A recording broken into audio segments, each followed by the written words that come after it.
नमस्कार। आज हम बात करेंगे नेगोशिएबल इंस्ट्रूमेंट्स एक्ट के एक बहुत ही अहम सेक्शन धारा 143 ए के बारे में। यह सेक्शन चेक बाउंस के मामलों में अंतरिम मुआवजे यानी इंटरिम कंपनसेशन की बात करता है। आखिर इस कानून को लाने की जरूरत क्यों पड़ी और सबसे जरूरी हमारे सुप्रीम कोर्ट ने इसे कैसे इंटरप्रेट किया है, चलिए आज इसी की गहराई में चलते हैं। अक्सर एक सवाल सामने आता है और शायद आपके मन में भी हो कि क्या चेक बाउंस का केस होते ही जिसने चेक दिया है उसे 20% रकम तुरंत जमा करानी ही पड़ती है। ये एक बहुत बड़ा कंफ्यूजन है और इसका जवाब कानून की बारीकियों में छिपा है। तो आज हम क्या क्या समझने वाले हैं। सबसे पहले देखेंगे कि चेक बाउंस इतनी बड़ी समस्या क्यों बनी, फिर धारा 143A क्या समाधान लेकर आई। इसके बाद कानून के दो शब्दों में और शैल के बीच की सबसे बड़े कानूनी बहस को समझेंगे। हम सुप्रीम कोर्ट के दो अहम फैसलों पर भी बात करेंगे। एक फैसला जो इस धारा की शक्ति के बारे में है और दूसरा जो ये बताता है कि मुआवजा आखिर देगा कौन, और अंत में इसका आम आदमी के लिए क्या मतलब है, इसे भी जानेंगे। तो चलिए शुरू करते हैं पहले सवाल से। आखिर कानून में इस बदलाव की जरूरत पड़ी ही क्यों? देखिए, चेक बाउंस के मामले सिर्फ दो लोगों के बीच पैसों का लेन देन नहीं रह गए थे। ये हमारे पूरे लीगल सिस्टम के लिए एक बहुत बड़ी चुनौती बन चुके थे।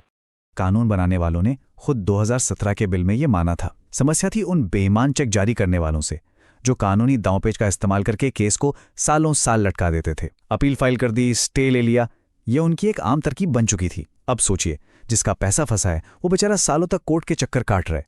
उसे आर्थिक और मानसिक दोनों तरह की परेशानी झेलनी पड़ रही थी। और तो और इससे चेक की अपनी साख, उसकी विश्वसनीयता पर भी सवाल उठने लगे थे। बस इसी बड़ी समस्या से निपटने के लिए साल 2018 में लाया गया धारा 143A। इसका मकसद बिल्कुल साफ था। पहला, शिकायत करने वाले को जल्दी कुछ राहत, कुछ इंटरिम रिलीफ दी जाए, और दूसरा, केस को जानबूझकर लंबा खींचने वालों पर लगाम कसी जाए। तो आखिर ये धारा 143A है क्या?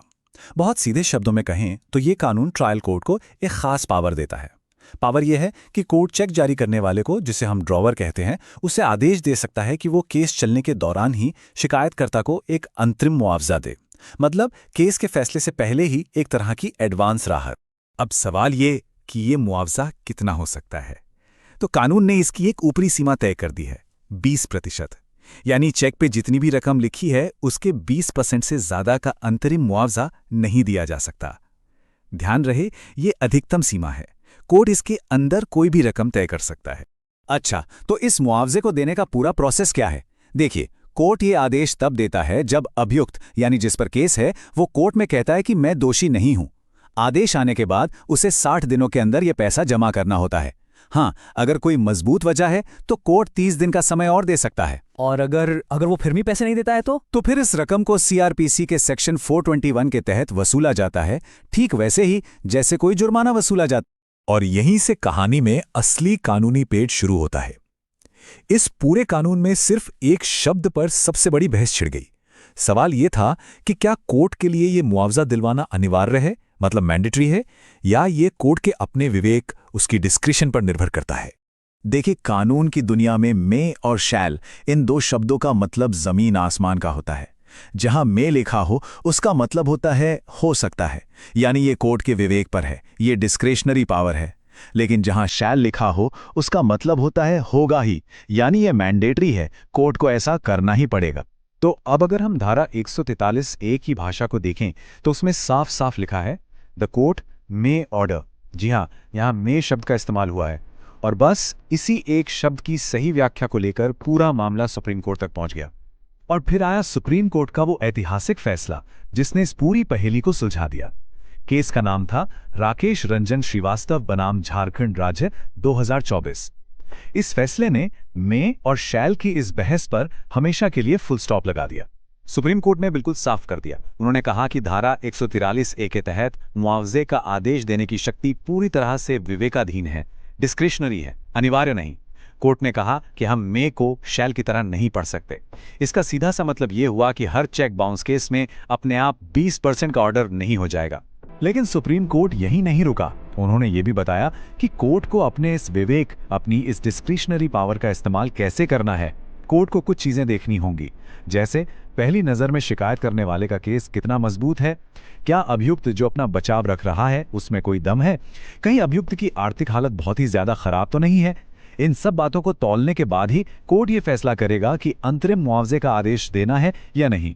अब एक सवाल और ये भी बहुत जरूरी है। मान लीजिए चेक किसी व्यक्ति ने नहीं बल्कि किसी कंपनी ने जारी किया है, तो ये जो अंतरिम मुआवजा है वो कौन देगा?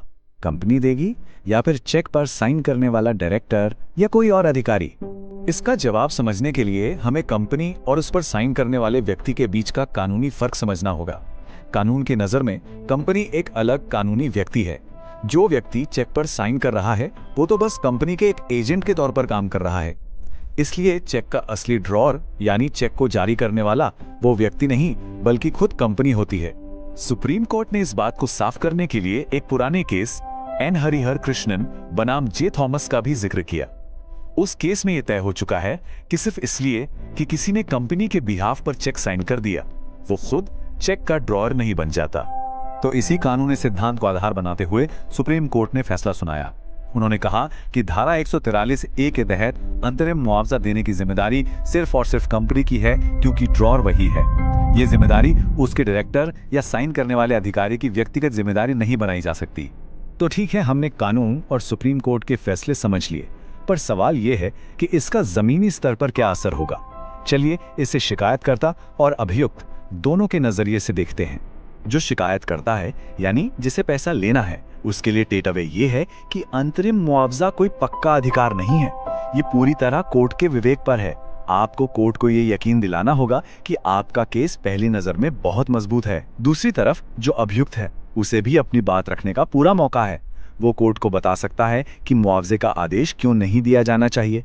वो अपना मजबूत डिफेंस पेश कर सकता है या अपनी खराब आर्थिक स्थिति का हवाला दे सकता है। और अंत में एक बड़ा सवाल, धारा 143A को लाया गया था चेक की विश्वसनीयता बढ़ाने और बेईमान लोगों को रोकने के लिए। लेकिन अब जब सुप्रीम कोर्ट ने यह साफ कर दिया है कि यह शक्ति विवेकाधीन है, अनिवार्य नहीं, तो क्या ये कानून अपने असली मकसद में कामयाब हो पाएगा? ये एक ऐसा सवाल है जिसका जवाब हमें आने वाला वक्त ही देगा।